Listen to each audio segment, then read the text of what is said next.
چاہے وہ اپنے دوستوں کے ساتھ بیٹھے ہوں لیونگ روم میں، یا چاہے وہ فون پر گفتگو کر رہے ہوں، یا اوپر ہمارے گھر میں لائبریری تھی وہاں بیٹھے باتیں فرما رہے ہیں، تو میں نے تو کبھی نہیں دیکھا کہ ان کی گفتگو جو ہے سماج کا کوئی بھی موضوع ہو، مذہب ہو، سیاست ہو، ادب ہو، بڑی ایک علمی گفتگو میں سنا کرتا تھا جب بھی میرے کان میں پڑتی تھی یہ باتیں ان کی. اور لکھنے کا تو معاملہ آپ کو پتہ ہی ہے، میں نے تو کبھی بھی انہیں کسی بھی ادبی بحث کے دوران بھی کبھی کوئی غیر معیاری لفظ یا کہیں پر بھی، تو وہ ایک بڑی شخصیت، بڑے ثابت قدم زندگی میں، زندگی کو بہت ہی مستقل مزاجی اور گریسفلی انداز میں انہوں نے اس کے ساتھ ڈیل کیا. تو ایک ایسے مستقبل پرست، اور سچی بات یہ کہ بڑے ریشنلسٹ تھے، بڑے حقیقت پسند تھے.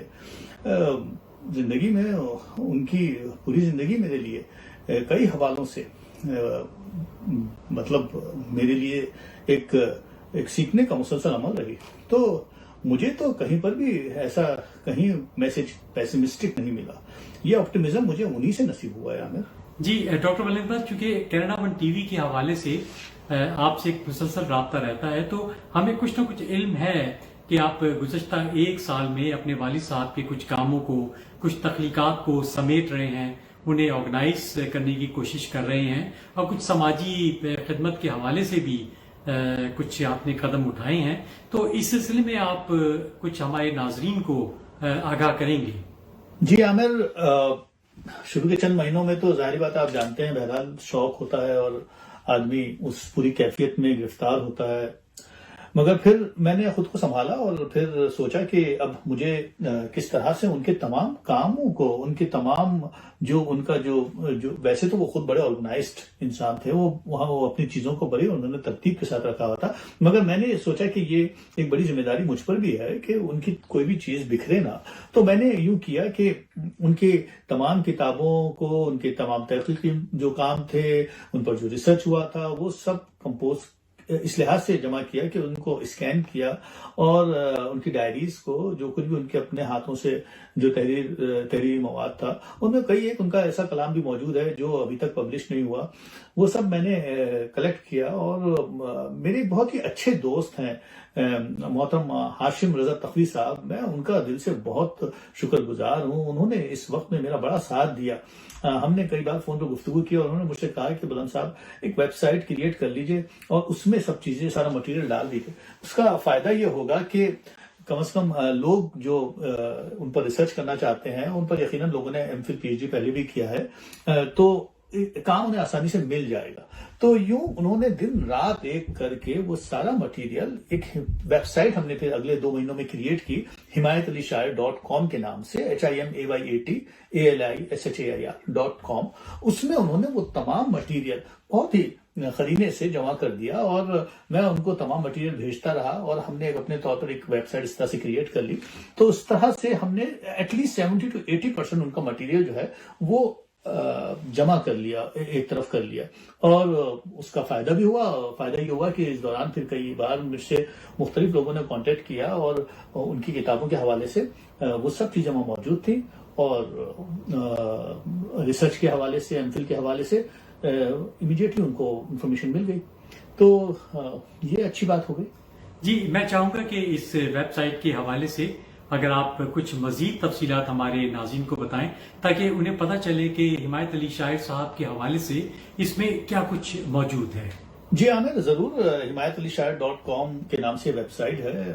اس میں ہم نے یوں کیا کہ اس کو میجر 4 حصوں میں ڈیوائڈ کر دیا. ایک حصہ میں رکھا پورٹریل کے یا شاعر کے نام سے، دوسرا رکھا ایسنس یا مہک کے نام سے، تیسرا ایکسپریشن یا اظہار کے نام سے، اور چوتھا لیگیسی کے حوالے سے. جو پہلا حصہ ہے جس کو ہم نے پورٹریل یا شاعر کہا، اس میں ہم نے ان کی سوانح حیات کو، ان کی خود نوشت سوانح عمری کے حوالے سے کچھ سائٹس لگا دی. ہم نے ان کا ایک پورا گوشہ جو امی کے حوالے سے انہوں نے لکھا تھا، پوری کتاب ہے گوشہ معراج کے نام سے، جو پوری فیملی کے کنٹریبیوشن ہے، لیکن ڈیڈی نے اس کو اس میں اپنے بھی تاثرات لکھے ہیں، ان کی نظمیں بھی اس میں شامل ہیں. پھر ادبی حوالوں سے ان کی ڈائریز، جس میں ان کا اپنے اپنا ہاتھ سے جو کچھ بھی انہوں نے ادب کے حوالے سے لکھا، کچھ پرسنل ڈائریز بھی جو تھی وہ میں نے انہیں بھی ویسے ہی اسکین کر دیا، کیونکہ ان کی زندگی کا یہ سارا مٹیریل تھا جو میں سمجھ رہا تھا کہ اس کو وہ رہ جائے گا، تو اس طرح سے ہم نے اس حصے میں ڈال دیا تھا۔ دوسرا حصہ جو ہم نے ایسنس یا مہک کے نام سے بنایا، اس میں ہم نے ان کی شاعری کی تمام کتابیں، آگ میں پھول، مٹی کا قرض، تشنگی کا سفر، ہارون کی آواز، حرف رف روشنی، عقیدت کا سفر، آئینہ در آئینہ، تجھ کو معلوم نہیں، چاند کی دھوپ، جاگ اٹھا ہے سارا وطن، کلیات شاعر، اور نثر کی کتابیں بھی ان کی، یعنی شیخ ایاز پر جو ان کی کتاب تھی شخص و عکس، اور حمایت علی شاعر کی ریڈیائی ڈرامے، وہ سب ڈال دیے ہیں۔ انہیں صرف کلک کریں گے آپ اور وہ کتابیں کھل جائیں گی۔ تیسرے حصے یعنی ایکسپریشن کے اندر ہم نے کیا کیا، ہم نے اس میں ان کے ریڈیو، ٹیلی ویژن اور فلم کے حوالے سے تمام مٹیریل ڈال دیا، مطلب ایسا کہ کم از کم انٹروڈکٹری لیول کا ضرور، ٹی وی کے جو بھی پروگرام انہوں نے کیے، غزل اس نے چھیڑی، عقیدت کا سفر، خوشبو کا سفر، محبت کے سفیر، نشید آزادی، لب آزاد، کسوٹی، اور سینما کے حوالے سے وہ تمام فلمیں جس میں ان کے گانے ہیں، نغمات ہیں، وہ تمام گلوکار جنہوں نے ان کے نغمات کے گانے گائے، اور پھر ان کی فلمی گیتوں کی کچھ جھلکیاں بھی شامل کر دی، کچھ نیشنل مشاعرے، انٹرنیشنل مشاعرے، ان کے بھی ہم نے ویڈیو کلپس ڈال دیے۔ پھر اس کے بعد جو سب سے امپورٹنٹ بات ایک اور تھی، وہ لیگیسی کے حوالے سے اور ان کی متاع حیات کے حوالے سے ہم نے تحقیقی مقالات، ان پر جو ڈاکٹریٹ کیے گئے، ان پر ڈاکٹریٹ کیا تھا ڈاکٹر قاضی نوید احمد صدیقی صاحب نے، پروفیسر رانا اقبال نے کیا تھا، رشید احمد رشید صاحب نے ایم فل کیا تھا، وہ تحقیقی مقالے بھی ہم نے وہاں شامل کر دیے۔ ان کی کتابوں کے تراجم جو ہوئے، جو کئی لوگوں نے کیے، راجندر سنگھ ورما نے کیا تھا اور جی این نارائف نے کیا تھا، ان کی کتاب from Bengal to Korea, flute and bugle کے نام سے ایک اور کتاب ان کی فلاور اینڈ فلیم، وہ ہم نے وہاں ڈال دی۔ پھر ان پر جو گوشے، جو ان کی تمام اعترافات تھے، وہ بھی ہم نے کم و بیش ڈال دیے۔ پھر کچھ اختلافات بھی جو بھی ادبی دنیا میں ان کے ہوئے، اس کے حوالے سے جو کتابیں، تسلیس ثلاثی کے حوالے سے احوال واقعی ہے جو پروفیسر مرزا سلیم بیگ کی ہے، بارش سنگ سے بارش گل تک جو رانا اقبال نے مرتب کی تھی چراغ بکف کے نام سے، وہ تمام چیزیں ہم نے وہاں ڈال دی۔ اور ایک اور کام بھی اس میں شامل ہونے والا ہے جو میرے بڑے بھائی ڈاکٹر اوجے کمال، پروفیسر اوجے کمال کریں گے، وہ اس میں وہ تمام رسائل کی انفارمیشن ڈال دیں گے، ایک پیریوڈیکل ریسرچ لائبریری کے حوالے سے، کہ وہ تمام رسائل جس میں ان کا کام ہے یا انہوں نے مختلف لوگوں پر لکھا ہے، وہ سب اس میں اب ڈال دیا جائے گا۔ تو یہ ایک کلیکشن ہم نے کر دیا ہے۔ تو مجھے امید ہے کہ یہ ویب سائٹ himayatalishaar.com دوستوں کے بہت کام آئے گی، اور جو بھی لوگ ان پر اگر ریسرچ کریں گے، ڈاکٹریٹ کرنا چاہیں گے، تو انہیں مٹیریل آسانی سے مل جائے۔ اچھا، یہ تو ویب سائٹ کی بات ہوگی جو کہ اپنے میں ایک مستحسن قدم ہے، خصوصاً اس حوالے سے کہ جب موقعین اس سائٹ کو وزٹ کریں گے تو حمایت علی شاعر کے ان تخلیقات، ان کاموں کو اپنی سرچ کا موضوع بنائیں گے کہ جس میں ابھی کام ہونا باقی ہے، جس کو ایکسپلور ہونا باقی ہے۔ ویب سائٹ سے ہٹ کر ہمارے علم میں یہ بات بھی آئی ہے کہ آپ کسی ورچوئل ہاسپٹل کے قیام پر بھی کام کر رہے ہیں، اس بابت اگر آپ کچھ ہمیں بتا سکیں۔ جی عامر، ہاں، یہ ویب سائٹ himayatalishaar.com جو ہے وہ خاصی اپریشیٹ کی لوگوں نے، کیونکہ اس کے فوراً بعد کئی پروگرام جب ڈیڈی پر ہو رہے تھے ان کی یاد میں، تو پروگریسو رائٹر ایسوسیشن اور فیملی آف ہارٹ کا جو پروگرام ہوا تھا، اس میں ہمارے ہاشم رضا تقوی صاحب نے ڈیٹیل میں اس پوری ویب سائٹ کا تعارف وہاں موجود لوگوں سے کرایا تھا۔ یہ صحیح ہے کہ اس کے چند مہینوں کے بعد پھر میں نے ایک اور نیا آئیڈیا میرے ذہن میں اس وقت آیا جب خصوصاً یہ کووڈ انفیکشن پوری دنیا میں پھیل گیا، تو ویسے بھی میرے ذہن میں ایک آئیڈیا ضرور تھا کہ میں چاہتا تھا کہ ان کے نام پر ڈیڈی اور اپنی والدہ بھی، معراج نسیم کی یاد میں ایک ہاسپٹل بناؤں، مگر سچی بات تو یہ ہے کہ ہر شخص کے اتنے ذرائع نہیں ہوتے ہیں، اور نہ ہی پاکستان میں میں سوچتا تھا کہ ان کی یاد میں کچھ ہسپتال وغیرہ ضرور بناؤں گا۔ تو مجھے خیال آیا کہ کیوں نہ ایک جدید نوعیت کا ایک ایسا ہاسپٹل بنایا جائے، ایک ورچوئل ہاسپٹل۔ تو میں نے ایک hospital Meraj Naseem virtual hospital and حمایت علی شاعر فاؤنڈیشن کے نام سے کریٹ کیا، جس میں ایک بار پھر ہاشم رضا تقوی صاحب نے اور میرے بیٹے جزیر نے بھی بڑی مدد کی۔ وہ بھی حالانکہ ہیں تو ابھی ہائی اسکول میں، مگر ان کی بھی اچھی گریب ہے انٹرنیٹ کی اور ویب سائٹ کریشن، ان تمام چیزوں پر، تو وہ بھی ہاشم رضا تقوی صاحب کے ساتھ لگ گئے۔ اور ہاشم رضا تقوی صاحب کا تو میں ایک بار پھر دل سے بہت شکر گزار ہوں کہ وہ بیچارے بڑی محبت سے، بالکل لائک اے فیملی ممبر، وہ ہمارے ساتھ شامل ہوئے، اور انہوں نے جو ہے اس ہاسپٹل کی ایک ہم نے ویب سائٹ بنائی، اس کا نام ہم نے رکھا معراج نسیم hospital.com، اور معراج نسیم ورچوئل ہاسپٹل، جیسے کہ میں نے کہا حمایت علی شاعر فاؤنڈیشن اس کا نام ہے۔ اچھا، آپ چونکہ خود ایک ڈاکٹر ہیں اور ہیلتھ کیئر مینجمنٹ میں آپ ایک وسیع تجربہ رکھتے ہیں، پاکستان میں، امریکہ میں، اور کئی سالوں سے یہاں کینیڈا میں، تو ظاہر سی بات ہے ہم سمجھ سکتے ہیں کہ آپ سے بہتر کون جانتا ہوگا کہ اس طرح کے ورچوئل ہاسپٹل کو کس طریقے سے آرگنائز کیا جائے، کس طریقے سے اسٹیبلش کیا جائے اور رن کیا جائے. لیکن ہمیں آپ یہ بتائیے کہ ایک عام شخص، ایک عام مریض اس سے کیسے استفادہ حاصل کر سکتا ہے، اور یہ بھی کہ یہ ورچوئل ہاسپٹل کا خیال آپ کے ذہن میں آیا کیسے؟ جی عامر، ضرور میں بتاتا چلوں آپ کو. یہ جو ہاسپٹل کا مجھے خیال یوں بھی آیا کہ کووڈ-19 جیسا کہ میں نے آپ کو کہا تھا کہ پھیلا ہوا تھا، تو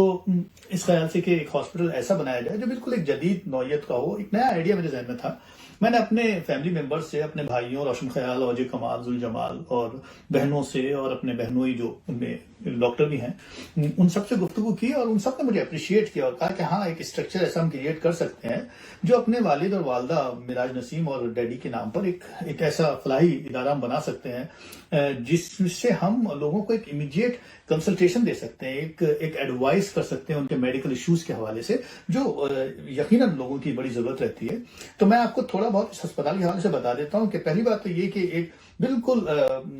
بنا مالی امداد، بنا کسی ڈونیشن کے کانسیپٹ کے بغیر ایک جدید آئیڈیا تھا جو میں نے سوچا کہ ورچوئل، بہرحال دنیا ورچوئل اسٹیٹ میں جا رہی ہے، تو اسی لحاظ سے میں نے کہ لوگوں کے جو ڈائگنوسٹک رپورٹس ہیں، لوگوں کی جو علامات ہیں، اس کے دیکھ کر بھی ہم لوگوں کو ایک اچھی اوپینین دے سکتے ہیں. اور یقیناً جو ڈاکٹرز کی ٹیم میرے ساتھ تھی، جو دوست میرے ساتھ تھے، ان کے بغیر تو یہ کام ہو ہی نہیں سکتا تھا. اور اس سلسلے میں سب سے پہلے تو انہی کا شکریہ ادا کرنا چاہتا ہوں کہ انہوں نے کس طرح سے اس پورے پروجیکٹ کو سنبھالا، اور سب کے سب میرے ساتھ شامل ہوئے کہ وہ اس نیک کام میں میرے ساتھ شامل ہونا چاہتے ہیں. تو میں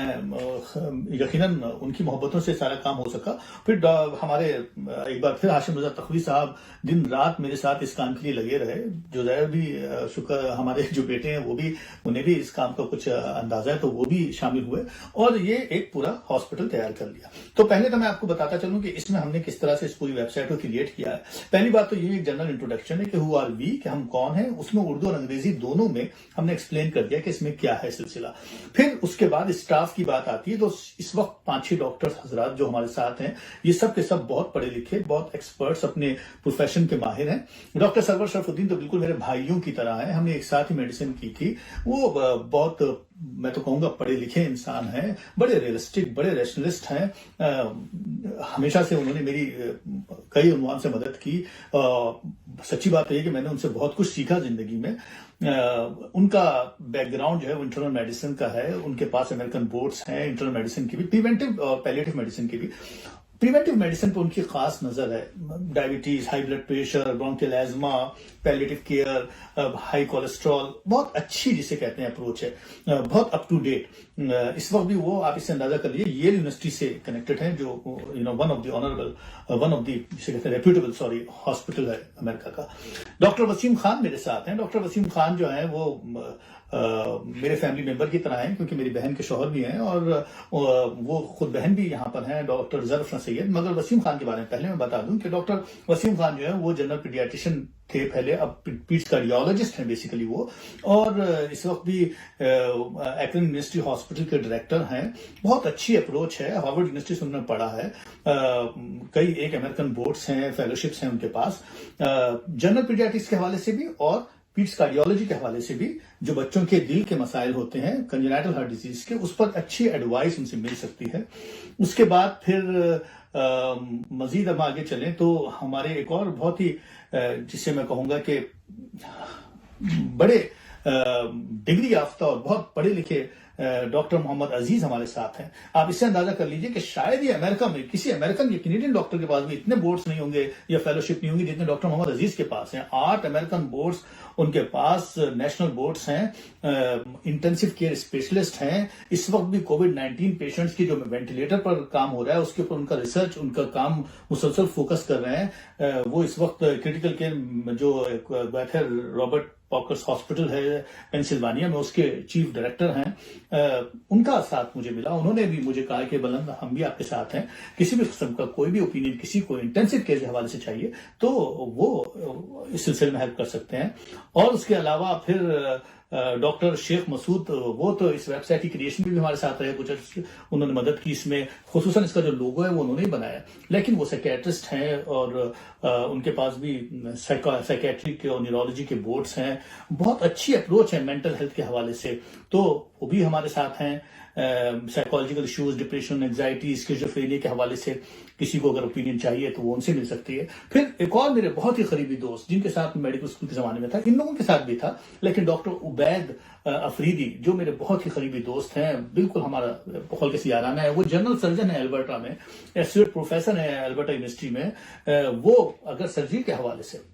کوئی بھی کنسرن ہو، کوئی بھی اوپینین چاہیے تو وہ یہاں موجود ہے۔ تو میں بڑا ہی مطلب اسے کہتا ہوں کہ بہت ڈاکٹر شاداب کمال میری اپنی بھانجی ہیں، وہ بھی اس میں شامل ہیں، ابھی ریسنٹ انہوں نے چائنا سے میڈیسن کیا ہے، انہوں نے کہا کہ میں بھی اپنے دادا ابو کے ویب سائٹ پر رہنا چاہتی ہوں، میں بھی ہیلپ کرنا چاہتی ہوں، میں بھی لوگوں کو مشورے دینا چاہتی ہوں۔ پھر چھوٹی بہن میری، ان کا تو خیر میں ذکر کیسے کروں، وہ بالکل جیسے میری اپنی بات ہے، ڈاکٹر ظفر سید، انہوں نے MBBS کیا سندھ میڈیکل کالج سے کارڈیک ریہیبلیٹیشن میں۔ خصوصاً ان کا خیال ہے کہ پیشنٹس کو ہارٹ اٹیک ہو جاتا ہے، اس کے بعد مختلف کمپلیکیشنز، کارڈیک ارریتھمیاز، ہارٹ فیلئر اور ریکرنٹ ہارٹ اٹیکس ہوتے ہیں، تو لوگوں کو کتنا پتا ہے کہ ہارٹ اٹیک کے بعد کس طرح سے انہیں کون سی ایکسرسائز، کون سی ایکٹیویٹیز کرنی چاہیے کہ دوبارہ سے انہیں اس قسم کے ایشوز نہ ہوں، کب انہیں ڈرائیونگ کرنی چاہیے، کب انہیں تو زندگی کے اندر کس طرح سے شامل ہونا چاہیے، کس طرح سے پروٹیکٹیو میجرز رکھنے چاہیے۔ تو اس طرح کی ایک ٹیم پوری موجود ہے یہاں پر۔ پھر پیشنٹ سروسز میں نے اس کے اندر کریٹ کی ہے، پریونٹیو میڈیسن کے حوالے سے، in hospital, out hospital, intensive care, general surgery, paediatrics. اس کو تھوڑا سا پڑھ لیں گے لوگ تو سمجھ میں آ جائے گا کہ بہت سی ایسی چیزیں ہیں جس میں ہمیں ہیلپ اور ایڈوائس کی ضرورت پڑتی ہے۔ ہمارا کوئی پیشنٹ ہے ICU میں ایڈمٹ ہے، ہمیں سمجھ میں نہیں آ رہا ہے وہاں کیا ہو رہا ہے، تو ہم کم از کم اس کی معلومات یہاں دے کر ڈاکٹر سے بات کر سکتے ہیں، مشورہ کر سکتے ہیں کہ یار اس میں کیا اپروچ ہے، کیا وجہ ہے کہ ہمارا مریض اسپتال سے ڈسچارج نہیں ہو رہا ہے، کیا وجہ ہے کہ کمپلیکیشن ڈیولپ ہو رہی ہے۔ تو ایک تھرڈ اوپینین آپ کو فری میں یہاں مل سکتی ہے۔ پھر میں نے ایک ایجوکیشن کی سائٹ بنائی ہے اس کے اندر، جس میں تمام میڈیکل نالج آپ کو اپ ٹو ڈیٹ مل جائے گی۔ میری بیوی شجیہ کا ذکر تو میں ضرور کر دوں کیونکہ ان کا بہت سپورٹ رہا، انہوں نے اس کے اندر کافی جگہوں پہ مدد کی۔ پھر اپنے طور پر انہوں نے ہیلتھ فٹنس کے حوالے سے بھی ایک اپنی پوری سائٹ بنائی اور اس کے اندر بھی مختلف چیزیں شامل کی، اور سچی بات تو یہ کہ ان کے بنا تو یہ کام ہو ہی نہیں سکتا تھا۔ اس کے بعد ایک سائٹ میں نے ایڈمنسٹریشن کی بنائی، جس کے اندر میرے بڑے بھائی روشن خیال، جو انہوں نے کہا کہ میں ایڈمنسٹریشن دیکھ لوں گا بلند، کیونکہ ان کا بیک گراؤنڈ دوسرا ہے، تو انہوں نے کہا کہ نہیں میں اس کا ایڈمنسٹریشن سائٹ دیکھ لوں گا۔ میرے بہنوئی انور صاحب چیئر پرسن ہیں، وہ بھی انہوں نے کہا کہ میں اس کی جنرل ایڈمنسٹریشن دیکھ لوں گا۔ میری بہنیں اور نے ایجوکیشن سائٹ دیکھ لی۔ میرے بڑے بھائی اوجے کمال، ڈاکٹر اوجے کمال، ذوالجمال، وہ سب لوگ بھی اس کے پورے ایڈمنسٹریٹو پینل میں شامل ہو گئے۔ تو یہ ہم نے ایک اسٹرکچر تیار کر لیا ہاسپٹل کا، اور اس میں کچھ بھی نہیں، آپ کو صرف کانٹیکٹ اس کے اوپر جانا ہے، وہاں جا کر آپ کو وہ ای میل ایڈریس نکال کر اس میں سے کاپی کر کے آپ اپنا ایک کمپلین یا جو کچھ بھی آپ کے ایکسپیرینس ہے، جو کچھ بھی جس پر آپ کنسلٹیشن یا اوپینین چاہتے ہیں، وہ آپ ہمیں بھیج دیں گے۔ ہم اپروپریٹ یا اکارڈنگلی جو ڈاکٹر ہوں گے ان کے پاس اس کو فارورڈ کر دیں گے، یا خود میں وہاں موجود ہوں، میں خود اوپینین دے دوں گا، اور یوں آپ ایک بہتر ڈائریکشن حاصل کر لیں گے۔ اس وقت یہ سائٹ ہم نے پاکستان کے لیے محدود زیادہ کر دی ہے، اس لیے کہ یہاں پر بہت سارے لیگل ایشوز ہیں، تو اس کے ڈسکلیمر میں نے اس کو ایکسپلین بھی کر دیا کہ ہم آل اوور دا ورلڈ تو نہیں کر سکتے ابھی اس وقت، لیکن اسپیشلی پاکستان میں کیونکہ وہاں ضرورت بھی زیادہ ہے، ہم مفت مشورے دے رہے ہیں۔ جی ڈاکٹر بلند اقبال، میڈیکل کے شعبے میں سماجی خدمت کے حوالے سے آپ اور آپ کی ٹیم جو یہ کام کر رہے ہیں وہ واقعی قابل تحسین ہے۔ ہم جانتے ہیں کہ کینیڈین یا امریکن کوالیفائڈ ڈاکٹروں سے طبی مشورے لینا کس قدر مشکل کام ہے، لیکن اب ایک عام آدمی، ایک عام مریض کے لیے اس ورچوئل ہاسپٹل کے حوالے سے یہ کام آسان ہو گیا ہے۔ آخر میں آپ کے والد صاحب کی پہلی برسی کے حوالے سے ہم آپ سے پوچھنا چاہیں گے، اگر کوئی اہم پروگرام ہونے جا رہا ہے تو اس کی بابت ہمیں آگاہ کیجیے۔ جی عامر، بالکل، میں شعیب ناصر صاحب کا ذکر کرنا چاہوں گا، بڑے ڈیڈی سے محبت کرنے والے اور بڑے ادب نواز شخصیت ہیں یہ۔ انہوں نے اس سے پہلے بھی ڈیڈی کے حوالے سے ایک بڑا پروگرام کیا تھا، اب پھر اس وقت وہ ایک آن لائن مشاعرہ، انٹرنیشنل مشاعرہ کر رہے ہیں، جس کی میرا خیال ہے رہنمائی پیرزادہ قاسم صاحب اور عباس تابش صاحب وغیرہ پاکستان سے یہ لوگ شریک ہو رہے ہیں، اور مہمان خصوصی بھی ہوں گے۔ آل اوور دا ورلڈ تمام اردو بولنے والے شعراء اس میں شامل ہوں گے اور ڈیڈی کو یاد بھی کریں گے۔ یہ مشاعرہ وہ انہوں نے انٹرنیشنل آرٹس کونسل ایک بنائی ہوئی ہے، اس کے حوالے سے، اس کے بیک گراؤنڈ میں اور اس کی اس کے انڈر دا امبریلا ہوگی، اور یہ میرا خیال ہے کہ 18 تاریخ کو ہوگا. میں بھی شیئر کروں گا فیس بک پر اپنی وال پہ، اور یہ پروگرام ایک ہونے والا ہے جس کا میں نے سوچا آپ سے تذکرہ کر دوں. جی ڈاکٹر بلند اقبال، میں آپ کا تہہ دل سے مشکور ہوں کہ آپ نے جناب حمایت علی شاعر کی پہلی برسی پہ ہمارے لیے وقت نکالا اور آن لائن ہم سے کنیکٹ ہوئے. بے شمار باتیں ہوئیں. ہمیں معلوم ہوا کہ جناب حمایت علی شاعر کے حوالے سے ایک بڑا خوبصورت ویب سائٹ موجود ہے جس پہ اہل علم و دانش کے لیے بہت کچھ موجود ہے، himayatalishar.com. ہمیں یہ بھی پتہ چلا کہ آپ نے ایک ورچوئل ہاسپٹل بھی قائم کر دیا ہے جس پہ مریض یا عام شخص جو ہے وہ جا کر کے ایک سیکنڈ اوپینین ڈاکٹرز کی لے سکتا ہے، mirajnaseemhospital.com. میں آپ کا بہت بہت شکریہ ادا کرتا ہوں، اور ہاں ہم بڑے منتظر ہیں کہ یہ لاک ڈاؤن ختم ہو اور آپ کینیڈا ون ٹی وی پہ تشریف لائیں اور اپنا جو پروگرام ہے دا لائبریری وتھ ڈاکٹر بلند اقبال اس کو دوبارہ شروع کر سکیں، کیونکہ اس کی بابت ہمیں بے شمار ناظرین کے ای میلز موصول ہو رہے ہیں. میں آپ کا بہت بہت شکریہ ادا کرتا ہوں کہ آپ ہم سے آن لائن منسلک ہوئے. جی عامر، میں بھی آپ کا شکریہ ادا کرنا چاہتا ہوں کہ آپ نے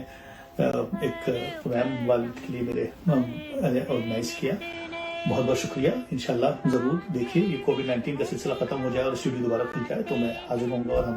لائبریری کے اس حوالے سے پروگرام دوبارہ شروع کریں گے. بہت بہت شکریہ. جی ناظرین کرام، ہمارے ساتھ رہنے کا بہت بہت شکریہ. اب اجازت. اللہ حافظ ناظرین.